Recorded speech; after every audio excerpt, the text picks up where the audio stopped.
Abra sua Bíblia em Lucas, capítulo 14. Vamos ler a partir do verso 16. Diz assim: Ele, porém, respondeu: certo homem deu uma grande ceia e convidou a muitos.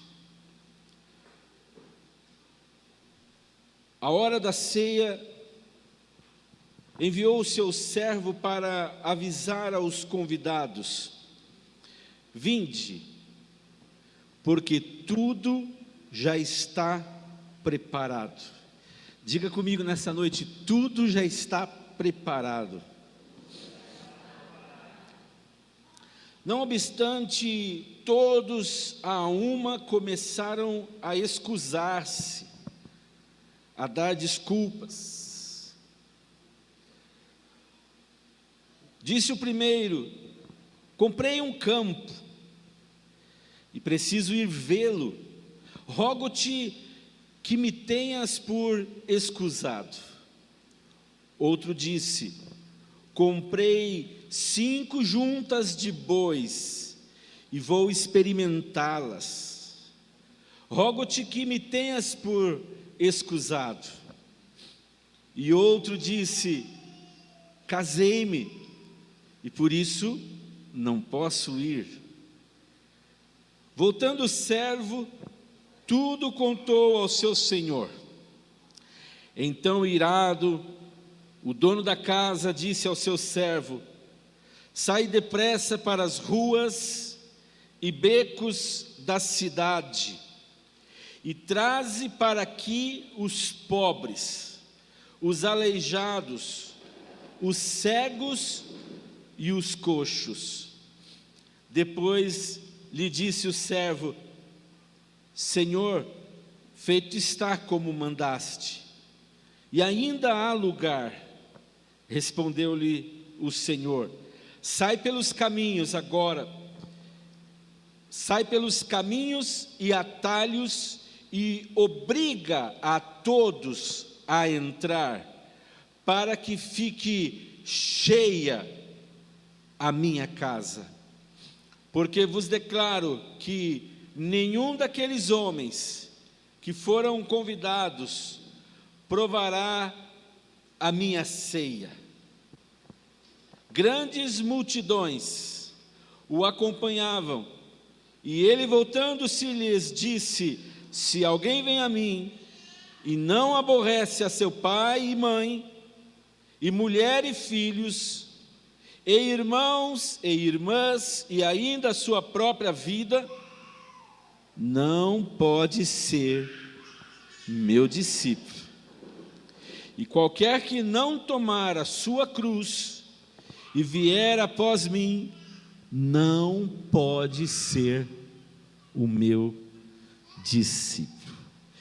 Amados, Jesus, ele muitas vezes, quase sempre, quando estava com seus discípulos, ele usava de ilustrações, de histórias, de parábolas, para ensinar os seus discípulos. Muitas dessas parábolas, estudando o contexto, entendemos que quase todas eram ilustrações, mas algumas, supostamente Jesus estava usando uma ilustração de algo verídico, de algo que havia acontecido, de algo que havia sido experimentado. Uma ou outra vez Jesus usou exemplos da própria Bíblia para contar as suas parábolas, para mencionar as suas parábolas. E aqui muito me chama a atenção e me desperta ao mesmo tempo a palavra do Senhor, a partir do verso 16, onde diz que ele, porém, respondeu, ele começou a responder o quê? Ora, verso 15, ouvindo tais palavras, um dos que estavam com ele à mesa disse-lhes: bem-aventurado aquele que comer pão no reino de Deus. Ele, porém, respondeu. E aí ele começa a responder, contando uma história. A história de um certo homem não fala o nome do homem aqui, mas um certo homem deu uma grande ceia e convidou a muitos. Ele conta a história de um homem que investiu muito numa grande ceia, numa grande festa, num grande movimento para que seus convidados pudessem estar. Eu imagino que esse homem, ele não somente investiu na história que Jesus está contando, não somente investiu dinheiro, recursos financeiros, mas investiu o seu tempo, abriu a sua intimidade, abriu a sua casa, como nós vimos aqui na parábola, para que os convidados mais chegados, mais íntimos, pudessem fazer parte daquele banquete. E na hora da ceia, ele pega um servo, ele chama um servo de lado e envia o servo e diz para ele: olha, você vai avisar aos convidados, diga a eles, vinde, porque tudo já está preparado. Note, não parece algo diferente aqui, algo estranho ao mesmo tempo. Alguém faz uma ceia, pensando em convidar convidados, e na hora que já está tudo preparado, ele chama um servo e diz: vai lá e fala para eles que já está tudo pronto. Eu penso que quando você faz uma festa, você já tem em mente quem você vai convidar. Você já talvez tenha mencionado, conversado com eles: olha, vou fazer uma festa e você vai estar na minha festa. Vou fazer um jantar e você vai estar lá. Preparado com antecedência, mas já estava pronto. E ele envia um servo, dando a impressão de que ele queria que este servo garantisse que aqueles convidados estariam, ninguém faltasse na sua festa. Verso 18: não obstante, todos aqueles que o servo foi na casa deles, foi até eles para dizer: olha, lembra da ceia, lembra da festa que o meu Senhor fez, preparou para você, ela já está pronta. E todos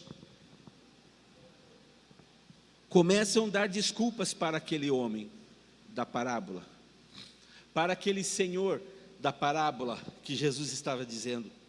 O primeiro disse: olha, diga a ele que eu comprei um campo, eu comprei uma terra, eu nunca tive isso, eu preciso ir lá ver a minha terra, eu preciso apreciar o que eu comprei, eu preciso me fazer presente naquele lugar, e eu peço, por favor, que me tenhas por escusa, eu não posso estar, não vou poder estar por esse motivo. O outro disse: olha, eu comprei um carro novo, um carro novo não, eu comprei 5 juntas de bois, novas, e eu vou experimentá-las, rogo-te que me tenhas por escusado. Eu nunca tive uma junta de boi, eu nunca tive animais que pudessem me servir, eu vou lá olhar, vou experimentar essa junta de bois e infelizmente não posso ir neste banquete, porque, por favor, me dê por escusado, eu não estarei presente, porque para mim isso é mais importante. E outro disse, esse aqui é meu acréscimo: casei-me, e eu não posso ir. Observe, alguém poderia olhar e falar assim: mas casou, até tem uma desculpa, uma boa desculpa. Talvez você que me ouve nessa noite, até poderia pensar assim: é verdade, se eu fosse no lugar dele, eu acho que eu teria falado a mesma coisa. Bem, estamos falando de um senhor da parábola, estamos falando de um homem que nós não sabemos o nome dele, nós não sabemos quem é este homem através do seu nome, a parábola não fala nada, mas eu e você somos capazes de ver Jesus contando essa história para os seus discípulos, logo depois dele ter falado sobre os primeiros lugares, E nós podemos entender que ele se refere ao reino do Pai, ele se refere ao reino de Deus, às coisas de Deus.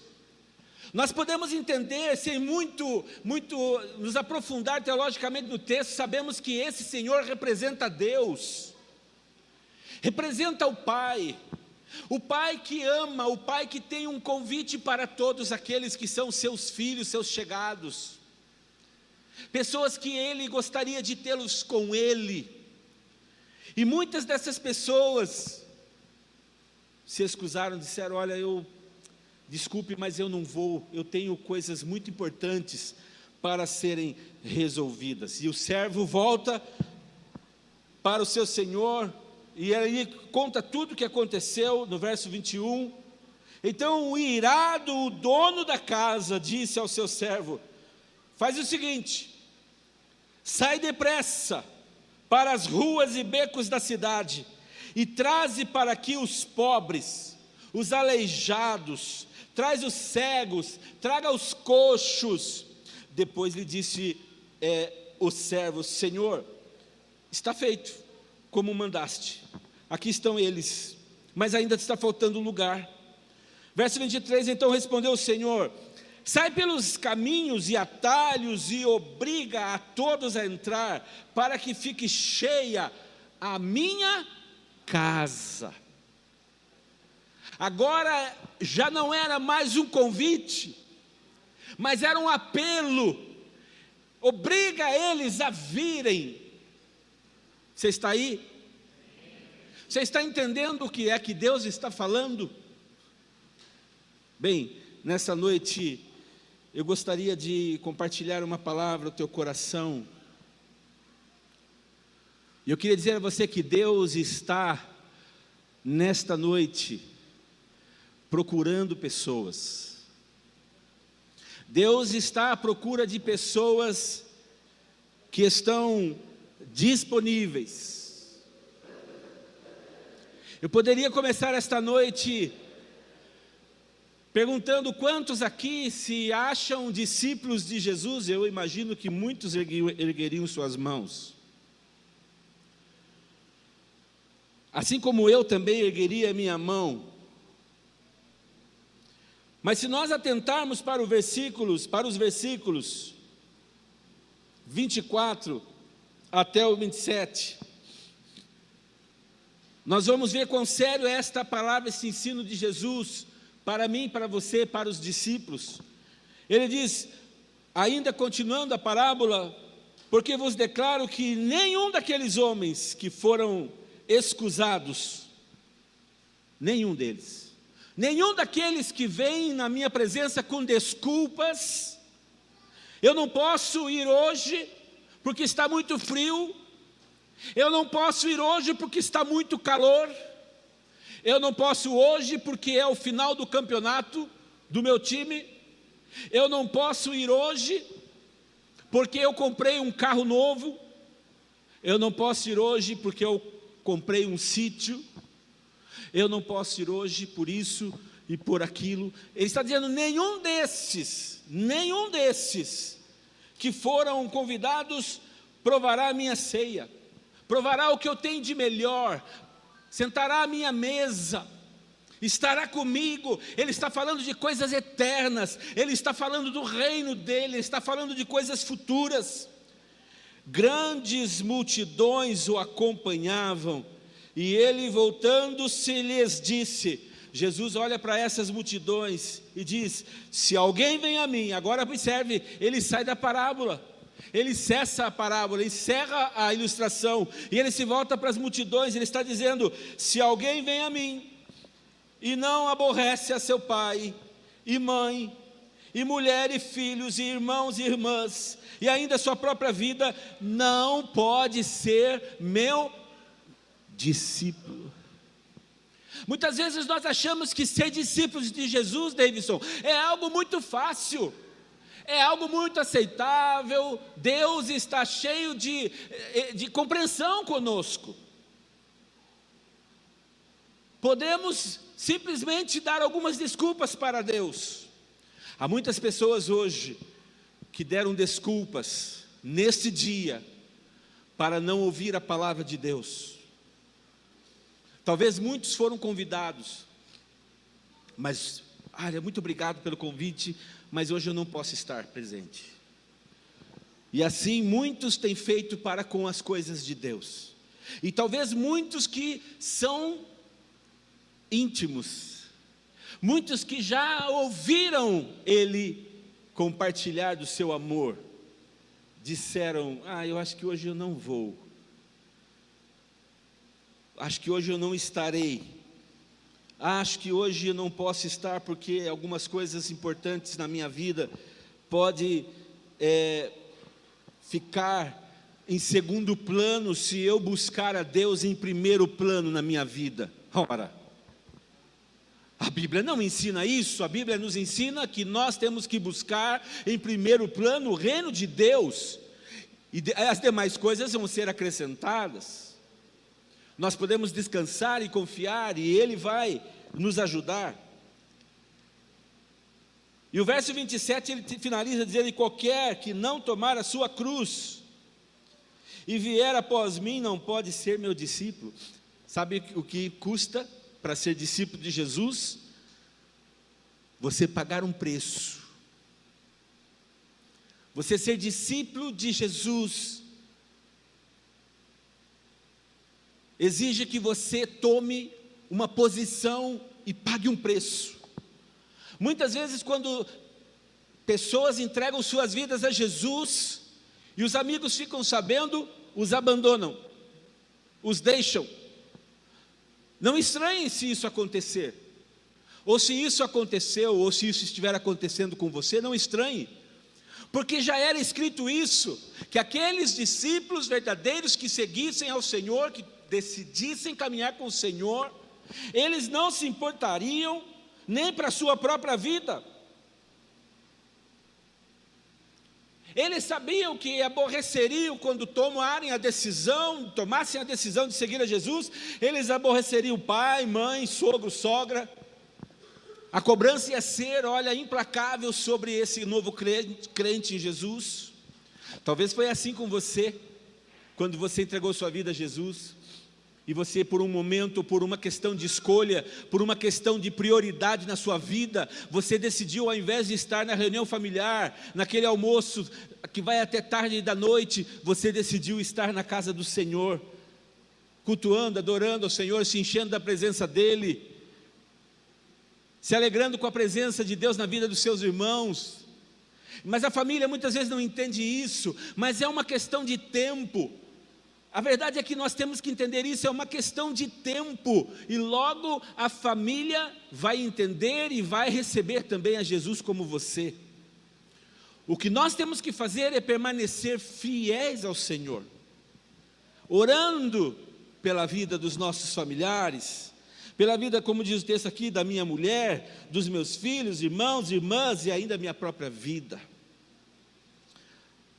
Amados irmãos, a vida é feita de escolhas. Todos nós temos que fazer escolhas, e todas as vezes que nós escolhemos alguma coisa na nossa vida, sem perceber, nós estamos abrindo mão de outras opções, porque nós não podemos fazer tudo ao mesmo tempo.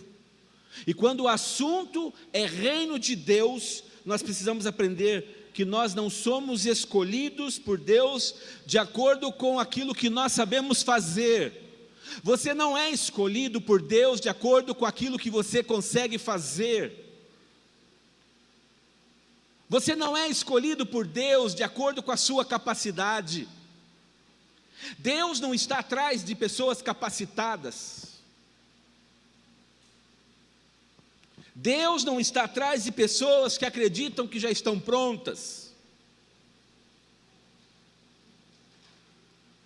Deus está atrás de pessoas que estão disponíveis a Ele. Você está disponível? É atrás de você que o Senhor está. É atrás de você que os olhos do Senhor estão nesta noite. Se você é uma pessoa disponível ao reino de Deus, Ele está atrás de você, Ele olha para você, Ele deseja você, Ele conta com você, Ele quer você e a mim. porque estamos disponíveis a Ele. Em uma outra parábola, numa outra história, também ensinando sobre o reino de Deus, Jesus disse que muitos são chamados, mas poucos são escolhidos. Mateus 22, 14. Amados, eu creio que isso acontece não porque Deus ele faz acepção de pessoas, mas sim porque muitos estão sempre ocupados para aceitarem o chamado de Deus. Foi o que aconteceu nessa parábola que nós lemos.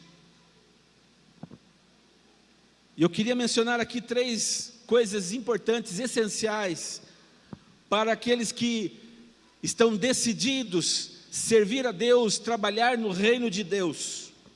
Não precisa erguer a sua mão, mas quero que você entenda uma coisa: se você está decidido a servir a Deus, a trabalhar no reino de Deus, então preste atenção nessa noite, nessas 3 coisas tão importantes. A primeira, como eu já falei, precisamos estar disponíveis a Deus.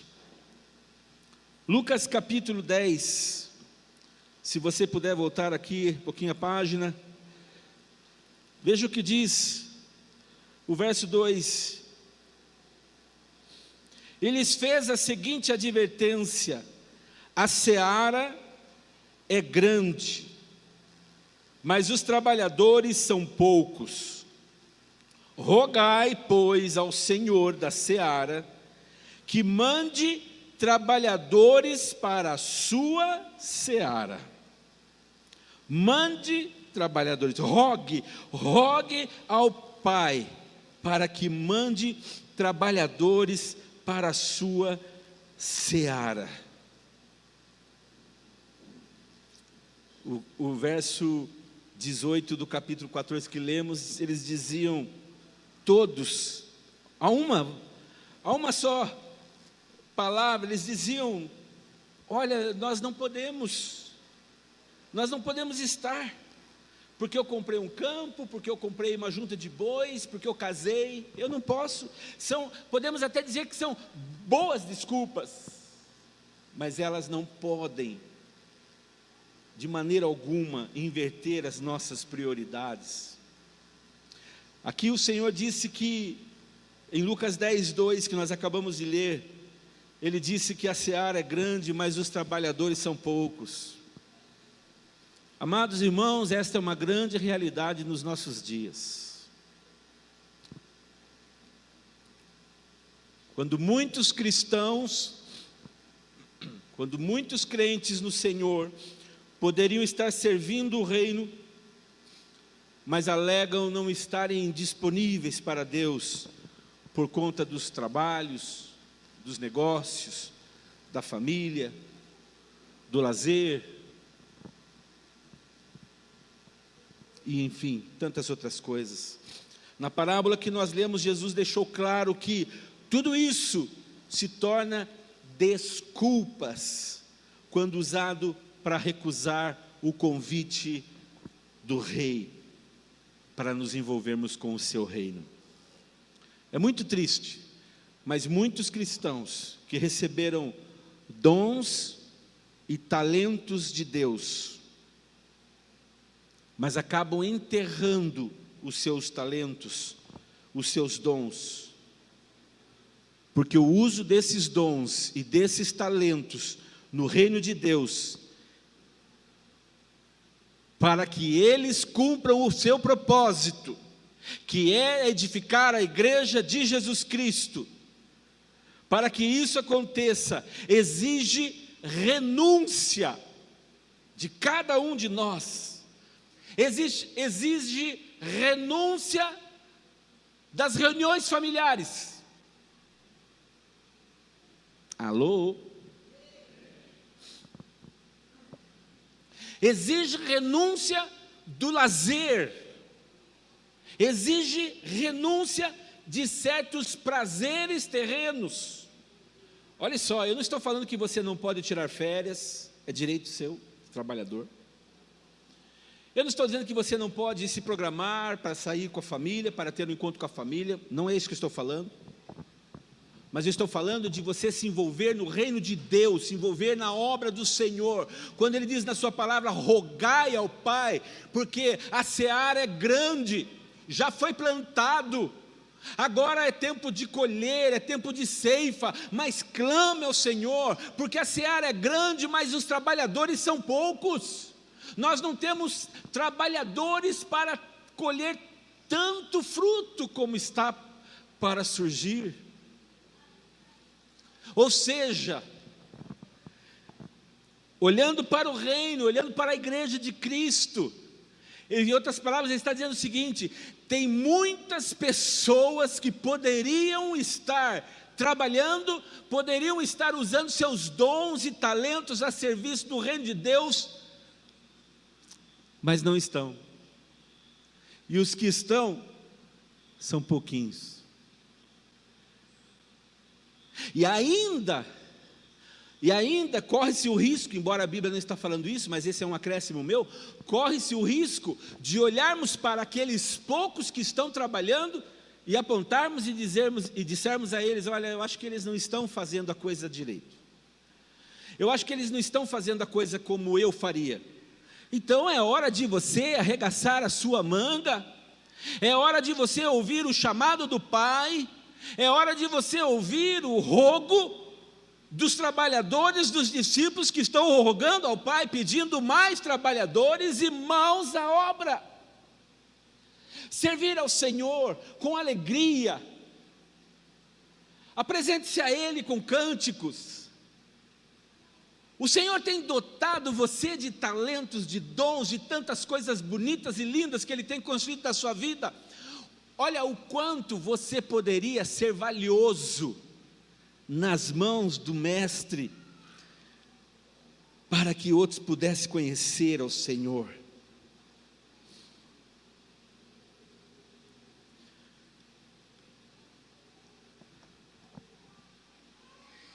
Precisamos estar disponíveis a Deus.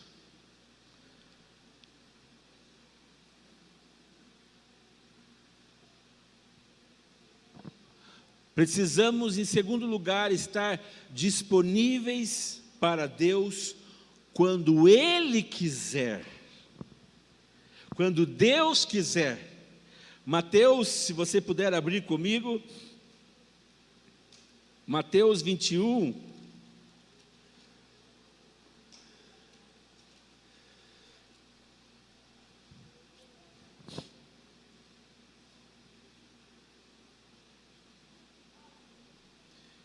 E que vos parece, Mateus 21, 28, e que vos parece, um homem tinha 2 filhos, chegando-se ao primeiro, disse: filho, vai hoje trabalhar na vinha. Ele respondeu: sim, Senhor. Ele respondeu: tá bom, pai. Ele respondeu: sim, ok. Ele respondeu: ó, olha aqui para mim, ó. Olha aqui para mim, Davi. Ele respondeu: ó, soquinho.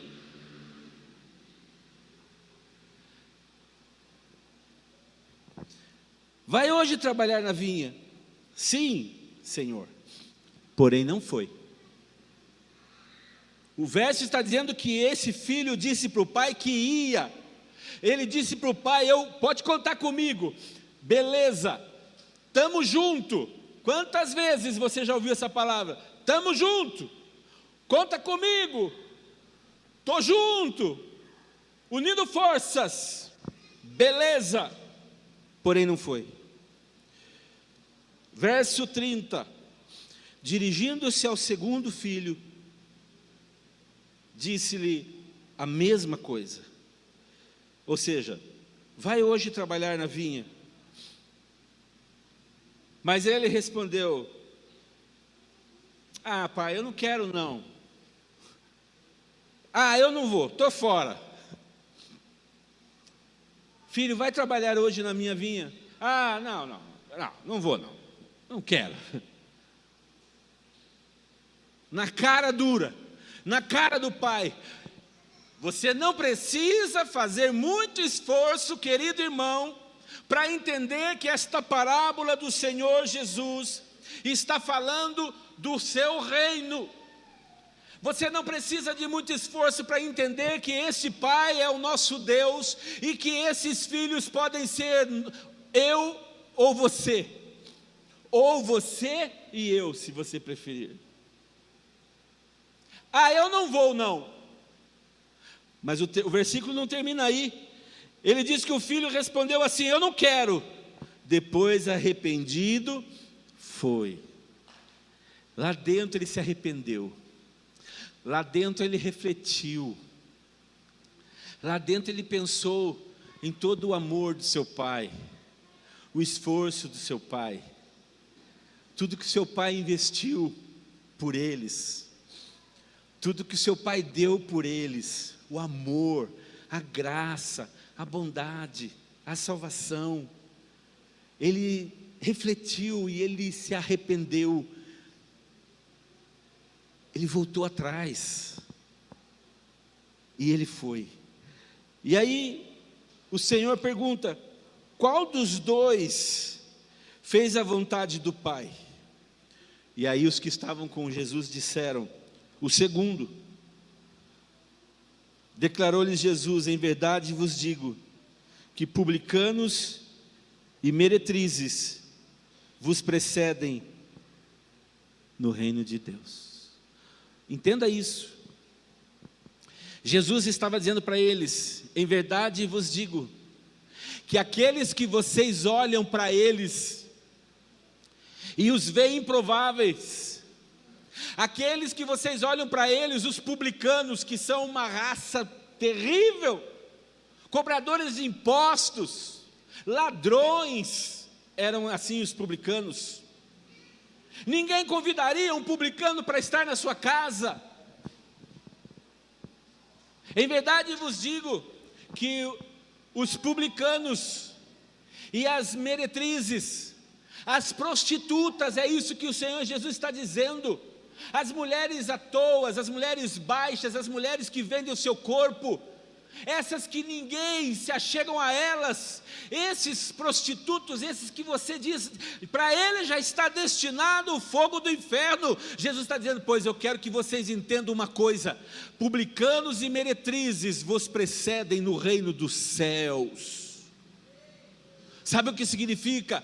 Que vocês estão achando que vocês são tão santos, limpos, importantes, melhores, corretos, mas os publicanos e as meretrizes, ou seja, aqueles pecadores que se arrependem dos seus pecados e que se voltam para o Pai, esses o Pai o recebe. É como se Jesus estivesse dizendo: fica esperto, porque muitos desses que você acha que jamais entrariam no reino dos céus, vai entrar primeiro do que você. Diga para a pessoa que está ao seu lado: irmão, nós temos que fazer alguma coisa sobre isso.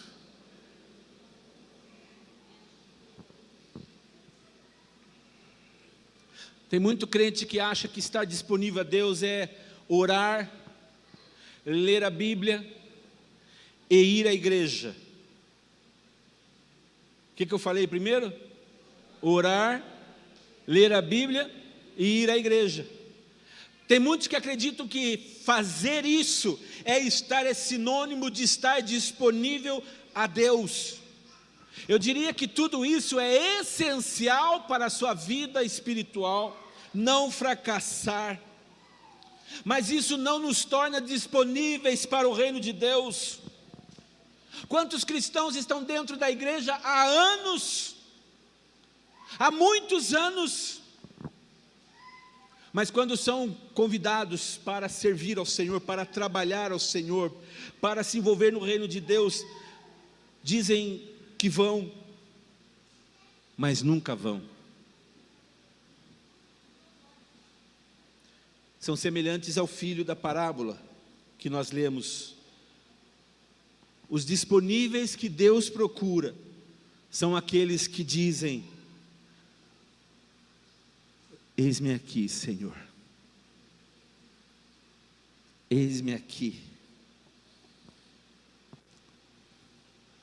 Como o profeta Isaías: eis-me aqui, Senhor, envia-me a mim. Esta palavra significa muita coisa. Pode dizer: Senhor, eis-me aqui, eu vou, pode contar comigo. Eu não sei fazer, mas não tem problema, porque quem está me chamando vai me capacitar. Eu não sou capacitado, mas o Senhor é que capacita. Eu não sei fazer, mas o Senhor sabe todas as coisas. Eu não tenho força, mas a força vem do Senhor. Eu não sou sábio, mas a sabedoria vem do alto. Aquele que me chamou vai me respaldar. Eis-me aqui, envia-me a mim, Senhor. Pode contar comigo. E por último, esteja disposto a assumir um compromisso. Disposto a assumir um compromisso.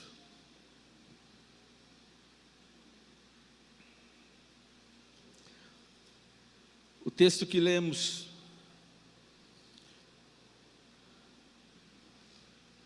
Lucas 14.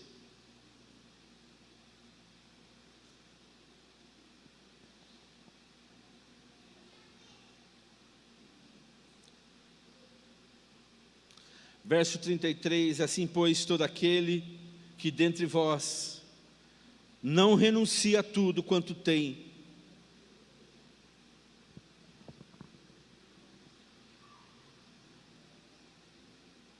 qualquer de vocês que não renunciar a tudo que possui,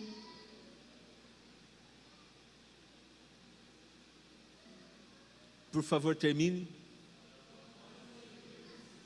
não pode ser meu discípulo.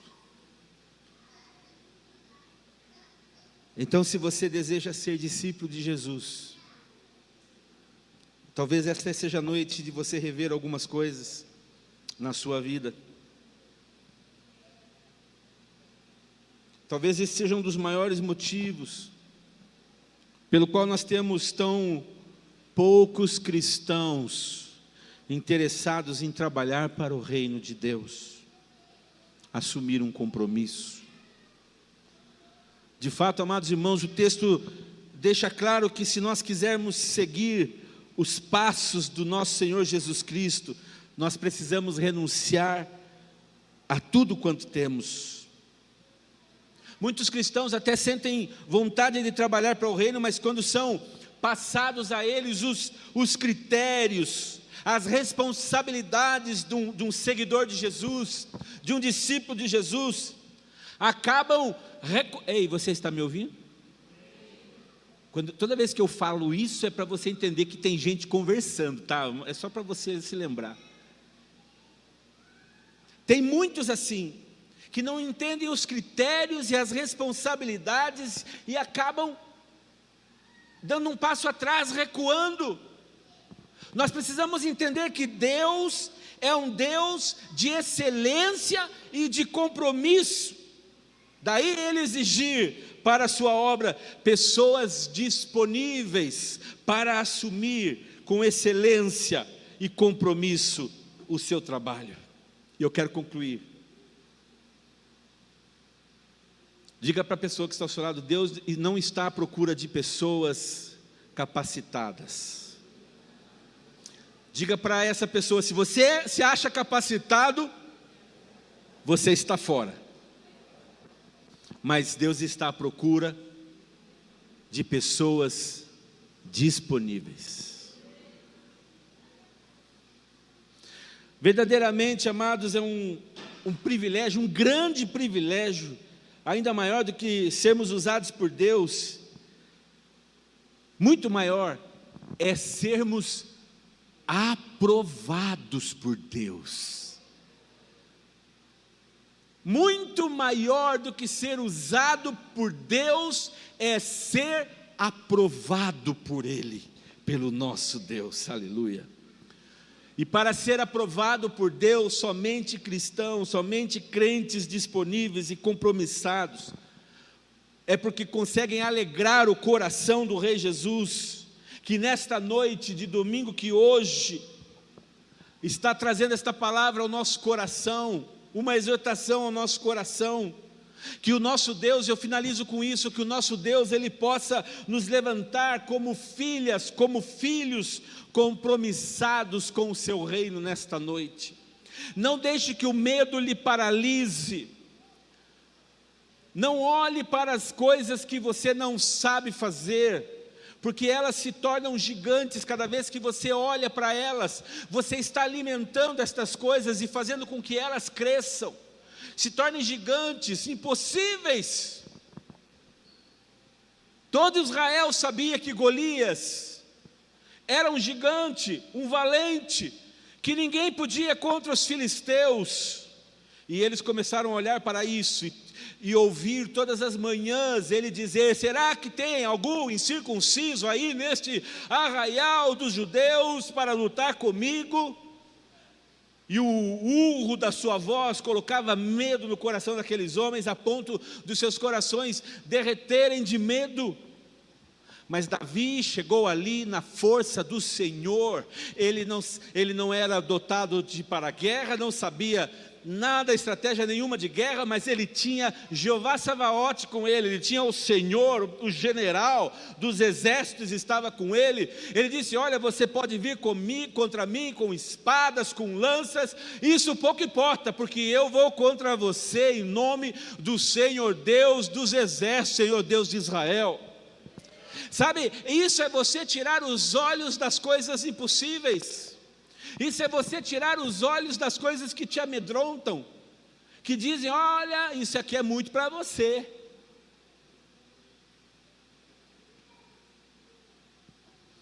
Ontem, ou melhor, antes de ontem, sexta-feira à noite, nós encerramos um ciclo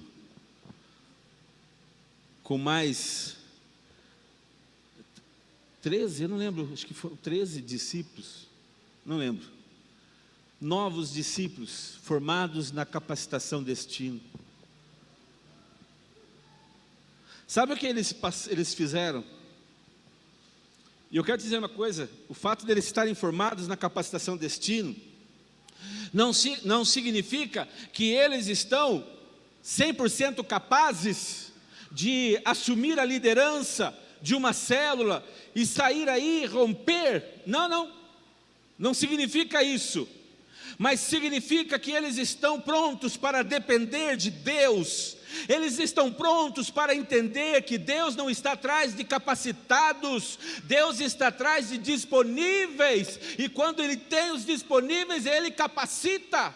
E eles estão ali se formando na capacitação, porque eles falaram para o Senhor lá atrás, há 9 meses atrás, há 1 ano atrás, disseram: sim, Senhor, eu vou entrar nesse negócio, eu quero aprender alguma coisa nesse negócio, não sei o que vai ser, mas conta comigo. E Deus vai usar poderosamente a vida desses queridos, como já está usando a vida de muitos outros. E eu não estou dizendo que Deus está usando a vida de muitos outros porque fizeram capacitação Destino, não. Isso é um currículo novo na igreja. Eu estou dizendo que Deus está usando porque pessoas disseram: eis-me aqui, eu estou disponível, conta comigo. Deus está à sua procura. Deus está batendo a porta, dizendo: tem alguém disponível aí? Eu quero usar mais gente, porque a seara é grande.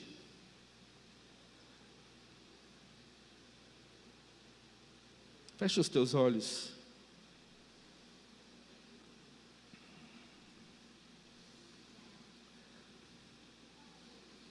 Pode ser que você já tenha ouvido esta palavra centenas de vezes na sua vida.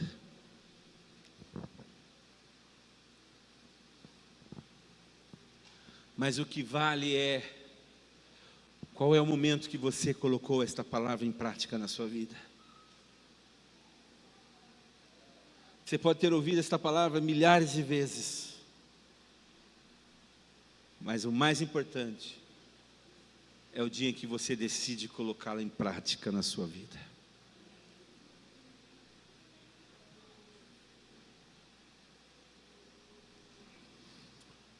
Eu sei que tem muitas pessoas aqui nessa noite que vão ser usados poderosamente pela mão do Senhor. Mas guarde uma coisa no teu coração: você não será usado na mão de Deus para aquilo que você deseja fazer. Você será usado poderosamente pela mão de Deus naquilo que Ele deseja que você faça. Tem muitos crentes dizendo: eu estou servindo ao Deus da minha vida, mas escondido através da decisão do seu próprio coração.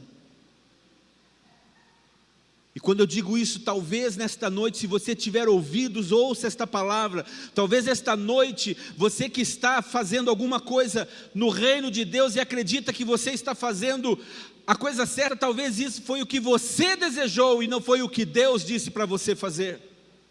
Talvez hoje seja a noite de você levar isso com seriedade e dizer: Senhor, eu abro mão disso. Hoje eu estou entregando isso nas tuas mãos. Porque a partir de agora, Senhor, eu quero fazer aquilo que o Senhor falou para mim fazer.